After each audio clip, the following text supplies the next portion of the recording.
एक साहूकार के 7 बेटे और बेटी थी। सातों बेटों का विवाह हो चुका था। उनके घर रोजाना एक ब्राह्मण भिक्षा मांगने आया करते थे।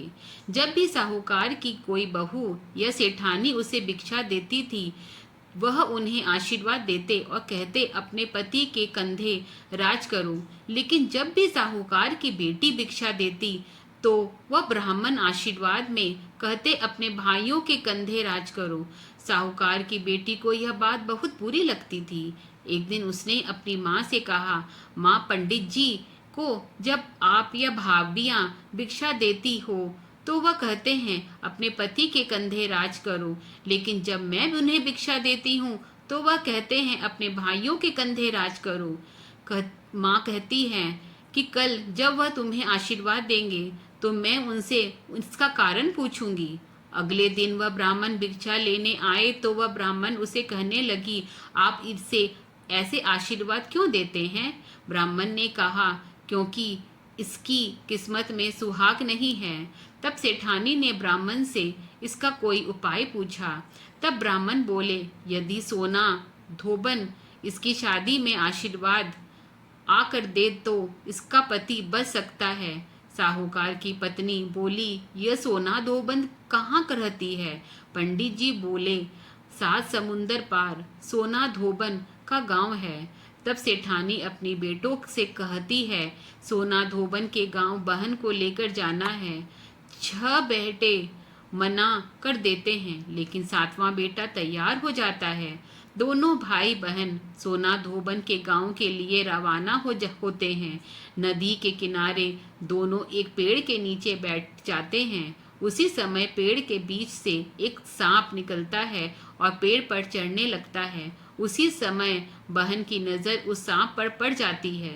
अपने भाई से कहती है, भैया, पेड़ पर किसी पक्षी ने अपना घोंसला बनाया है, उनमें नन्हे बच्चे हैं। यह सांप उन बच्चों को खा जाएगा और पक्षी आकर देखेंगे उन्हें कितना दुख होगा। तब भाई उस सांप को मारकर वही टोकरी में ढक देता है। शाम को एक हंस हंसनी का जोड़ा आता है और अपने घोंसले के पास खड़े खून को देखकर डर जाते हैं। उन्हें लगता है दोनों भाई बहन ने उनके बच्चे को मार दिया है। वह अपनी चोट से भाई बहन को डंक मारने लगते हैं। तभी बहन टोकरी उठाकर उनके नीचे पड़े सांप को दिखाती है और कहती है, हमने तुम्हारे बच्चों को सांप से बचाया है और यह खून इस सांप का है। तब हंस हंसनी बहुत खुश होते हैं। उन दोनों को अपनी पीठ पर बिठाकर 7 समुंदर पार सोना धोबन के गांव छोड़ आते हैं। सोना धोबन का भी बहुत बड़ा परिवार था। उनके बेटे बहू सब साथ साथ रहते थे। साहूकार का बेटा और बेटी उसी गांव में घर लेकर रहने लगे। रोजाना साहूकार की बेटी सोना धोबन के घर जाती, खाना पानी साफ सफाई घर के सभी काम करके सुबह होने से पहले अपने घर वापस लौट आती थी। एक दिन सोना धोबन ने अपनी बहू से पूछा, आज का सुबह सुबह तुम्हारे लड़ाई झगड़े की आवाज नहीं आती, क्या बात है? दोनों बहुएं बोली, सासू माँ, जब हमें सारा काम किया हुआ मिलता है तो हम क्यों झगड़ा करें? सोना धोबन ने कहा, अच्छा, कौन करता है सारा काम? बहुएं बोली, आप नहीं करती, हमें तो लगा आप हमारे उठने से पहले घर कर सारा काम कर लेती है। तब सोना धोबन ने यह बात पता लगाने का निश्चय किया और रात भर जगती रही। जब साहूकार की बेटी आई तो सोना धोबन ने उनका हाथ पकड़ लिया और पूछने लगी, कौन हो तुम और क्यों मेरे घर आकर सारा काम करती हो?